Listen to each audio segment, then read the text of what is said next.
Taf, Mhm. tadi yang kamu jelasin di bagian abdomen itu, lapisan abdomen, kan ada tentang peritoneum nggak sih? Mm-mm. Nah, itu aku tuh masih kurang paham kayak duplikatornya, terus organ-organ intra sama retro, nggak salah itu gimana sih itu? Apa aja boleh tolong jelasin lagi nggak? Oke, boleh. Simak penjelasan berikut ini.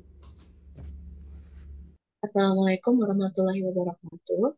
Perkenalkan saya Filipina Zahira dengan NIM nomor 23192 dari kelompok B1.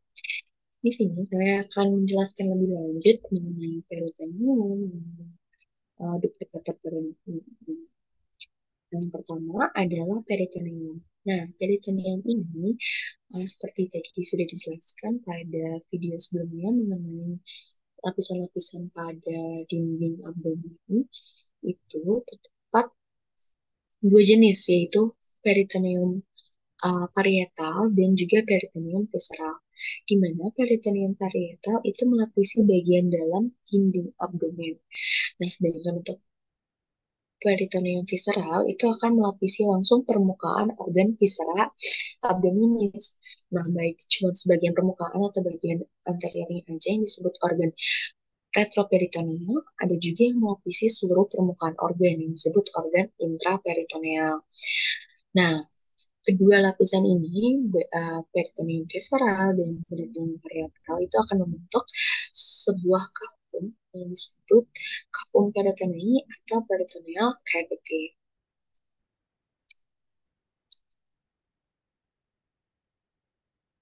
Nah, peritoneal cavity ini dibagi menjadi dua, yaitu cavum peritoneum minus dan cavum peritoneum minus.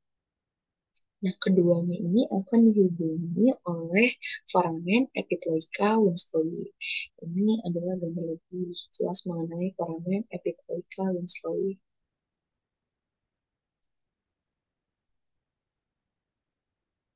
Oke, lalu untuk organ intraperitoneal dan retroperitoneal. Nah, untuk retroperitoneal kan hanya dilapisi uh, peritoneum hanya di bagian anteriornya aja. Dan untuk mengapalnya itu ada singkatan yaitu SEPACA. Dimana S-nya adalah suprarenal gland, A-nya adalah aorta, D-nya adalah duodenum, kecuali bagian pars superior. Lalu ada P-nya itu adalah pankreas, kecuali bagian cauda, U-nya adalah ureter, C-nya adalah colon ascendens et descendens, lalu K-nya adalah kidney, E-nya esophagus, dan R-nya adalah rectum. Nah, selain bagian-bagian sepak itu, maka akan termasuk organ intraperitoneal atau yang dilapisi peritoneumnya itu pada seluruh permukaan organ. Contohnya itu ada gaster, lalu duodenum pars superior, jejunum, ileum, appendix vermiformis, lalu ada juga cecum, lalu kolon transversum, kolon sigmoidea, pankreas yang bagian cauda, lien, dan juga hepar.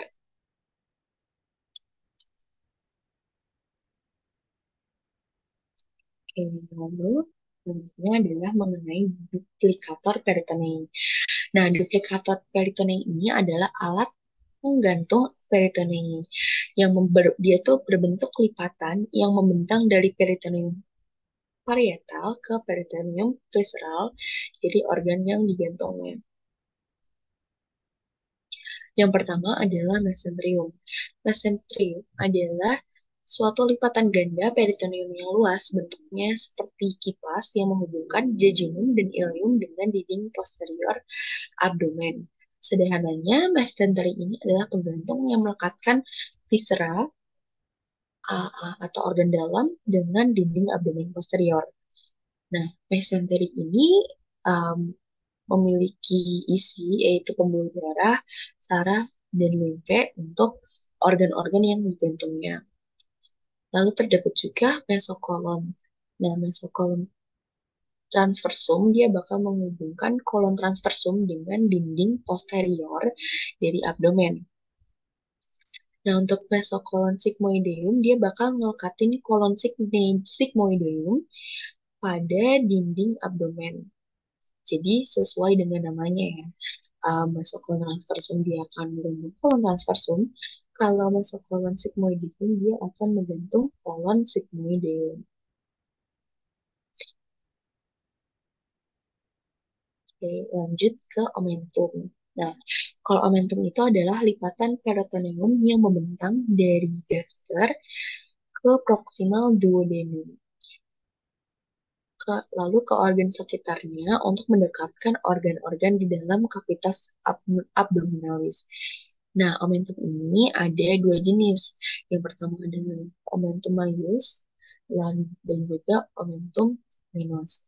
Nah, omentum maius berasal dari lipatan mesenterium dorsalis yang melekat pada curvatura mayor dari gaster. Nah, ini untuk omentum maius. Nah, di mana omentum ini bentuknya seperti tirai. Dia akan menutupi kolon transversum dan intestinum tendium. Kemudian melipat ke belakang dan melekat pada bagian atas dari mesokolon transversum. Seperti yang sudah tadi dijelaskan sebelumnya. Nah, untuk menyusun omentum ini tuh terdapat 4 struktur berupa ligamen. Yang pertama ada ligamen gastrocolica, lalu ligamen gastrofrenica, ligamen gastrocnemius, dan juga ligamen splenophrenalis. Nah, kalau untuk omentum minus ini asalnya dari mesenterium ventralis yang melekatkan di curvatura minor dari gaster dan duodenum part superior menuju facies inferior dari hepar. Terdapat dua penyusun dari omentum ini, itu juga berupa ligamen, yaitu ligamen hepatogastricum dan juga ligamen hepatoduodenum.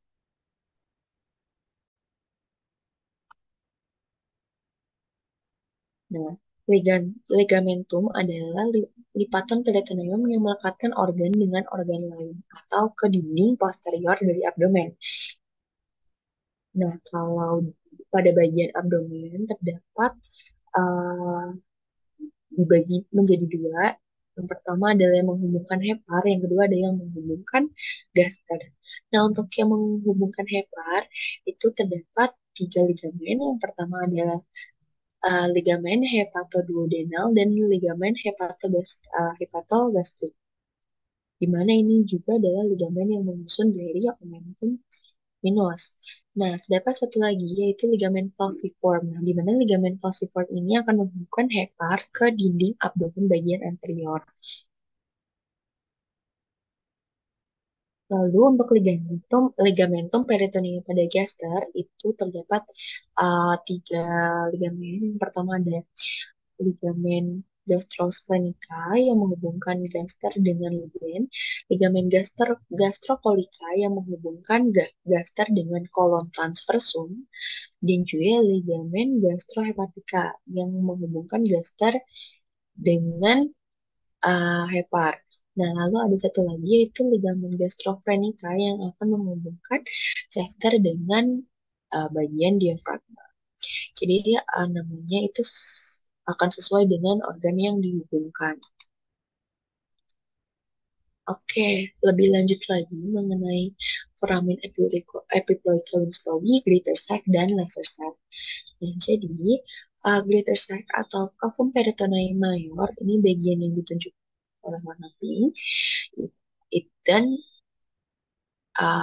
lesser sac atau cavum peritoneum minor yang ditunjuk warna biru itu adalah ruang di antara lapisan peritoneum parietal dan visceral.